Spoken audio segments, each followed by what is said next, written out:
Okey, Assalamualaikum dan salam sejahtera, salam perpaduan, salam ceria dan salam tahun baru. Saya Khalil dari Public Auto World, ialah salah satu pengedar kereta Recon dan terpakai di ibu kota lah. Okey, hari ini kita nak perkenalkan dua model, iaitu satu Continental. Di sebelah kiri saya ni ialah satu model Continental Mercedes-Benz E300 Coupe, dan di sebelah kanan saya ni ialah model Lexus RC300 Coupe. Dua-dua pun 2.0, dua-dua pun enjin petrol, dua-dua pun rim 18. Okey. Biasanya benda yang paling utama kita nak tahu kalau kita beli kereta ialah bahan api apa yang digunakan untuk kenderaan kita lah. Jadi yang ini memang dua-duanya petrol. Perkara pertama, bila kita dah keluar daripada showroom, kita akan pergi ke petrol station, betul? Okey, sekarang kita dah tahu kita punya kenderaan ni menggunakan petrol. Sekarang kita nak tahu macam mana kita nak buka tangki untuk isi minyak. Okay. Untuk model E300 Coupe ini, kita tak perlu buka pintu untuk membuka tangki. Kita hanya perlu tekan sahaja dan kita boleh buka lid untuk mengisi kita punya bahan api.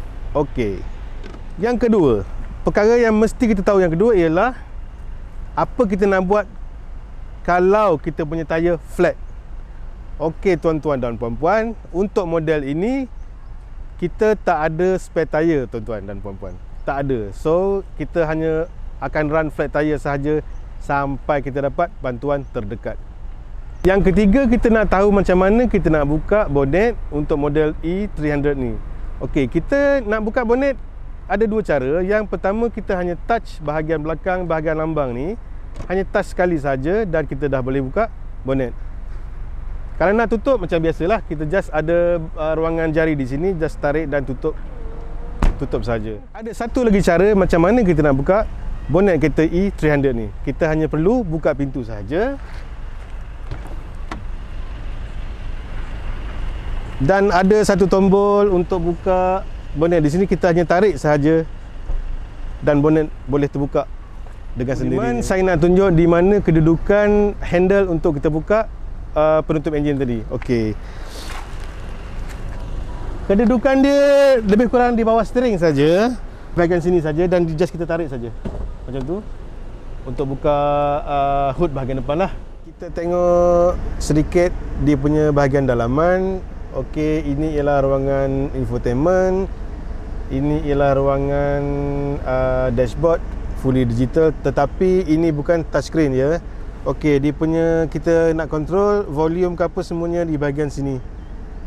Dan juga di steering wheel. Ada di left side, belah kanan pun ada, belah kiri pun ada untuk kita control dia punya infotainment. Okey, dan juga untuk bahagian kerusi, kalau kita nak adjust, hanya kita perlu tekan di bahagian pintu sahaja. Untuk decline atau recline, dan juga untuk move forward atau move backward kita punya kerusi driver, dan untuk bahagian penumpang dia punya control ada di bahagian pintu penumpang. Sama juga function dia untuk recline decline ada di pintu. Hanya just press saja, hanya kita perlu tekan saja untuk ke belakang atau ke depan. Untuk tuan-tuan yang belum biasa dengan kereta Continental, especially yang model terbaru, kebiasaannya kita akan tercari-cari dekat mana dia punya handbrake. Okey tuan-tuan budiman, untuk model ini handbrake dia di sini sahaja tuan-tuan budiman. Tak macam di tengah-tengah dashboard. Hanya satu button kecil ini sahaja untuk kita tarik dan juga release handbrake. Kita ada ruangan simpan barang yang boleh dikatakan conceal. Dia boleh ditutup sepenuhnya selain daripada glove box. Okey, kita ada 3 tempat penyimpanan barang. Pertama ialah glove box. Yang kedua ialah untuk letak cawan dan juga nak boleh charge handphone. Dan yang ketiga untuk simpan barang-barang barang-barang berharga lah. Okey, contoh macam kita nak tukar channel radio daripada hits ni, kita hanya perlu pusing tombol di sini dan kita boleh tukar channel radio kita mengikut kita punya apa yang kita nak dengar lah. KLFM contohnya, Light FM, back to IKIM, hanya kita perlu gunakan tombol bulat di sini saja. Dan ini ialah sebagai palm rest untuk kita untuk keselesaan memandu jauh lah. Sekarang kita nak buka bahagian penutup enjin. Kita hanya perlu tarik satu tombol ke kiri sedikit menghala ke steering wheel. Bukan di tengah-tengah seperti kereta lain, dia ke kiri sedikit. Just push up dan lift up sahaja. Okey, model ni dia pakai automatic damper. Kita tak ada tongkat macam kereta lain tu, dia ada tongkat di sini kan, kita tarik tongkat. Yang ni tak perlu tuan-tuan, sebab damper dia memang automatic untuk sustain dia punya berat penutup ni lah. Okey tuan-tuan dan puan-puan budiman, tadi kita dah review sedikit mengenai E300 Coupe. Okey, kita nak cerita sikit pasal keupayaan enjin. Walaupun dia 2.0, tetapi dia ada 9 kelajuan. Dan juga dia ada kapasiti enjin dia ialah 245 horsepower dan 375 Newton meter of torque. Walaupun 2.0 tuan-tuan budiman, antara pesaing-pesaing kereta ini ialah Lamborghini Huracan 3.2 ataupun Porsche Spyder, dan juga lagi satu ialah Toyota Supra GR yang jauh lebih besar kapasiti enjin daripada E300 ni. Okey tuan-tuan dan puan-puan budiman, sekarang kita nak review kereta kedua, iaitu di sebelah kanan saya ialah kereta Lexus RC300F Sport. Berbeza dengan kereta mula-mula tadi, ini ialah kereta Continental, iaitu kereta Europe.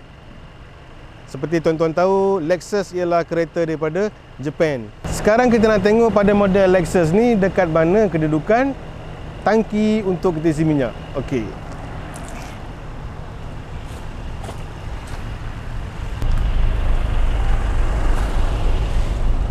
Okey tuan-tuan dan puan-puan budiman, cara nak buka tangki minyak untuk Lexus ni sama juga dengan E300 tadi, cuma bezanya ini bahagian di sebelah kiri pemandu. Cara nak buka sama saja, kita hanya perlu tekan sahaja dan terus boleh buka untuk kita mengisi minyak. Dan cara nak tutup, just tolak balik untuk tutup. Sekarang kita nak buka bonet untuk kereta Lexus ni. Seperti mana kita perhatikan ngam-ngam dekat bawah emblem Lexus ni ada satu button. Kita hanya press button tersebut dan kita dah boleh buka bonet dari luar. Okey. Dan juga kita boleh buka dari dalam.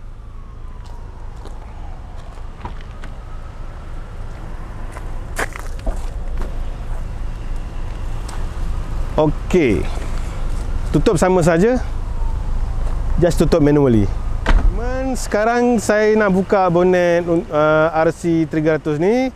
Kita nak tengok bahagian dalaman.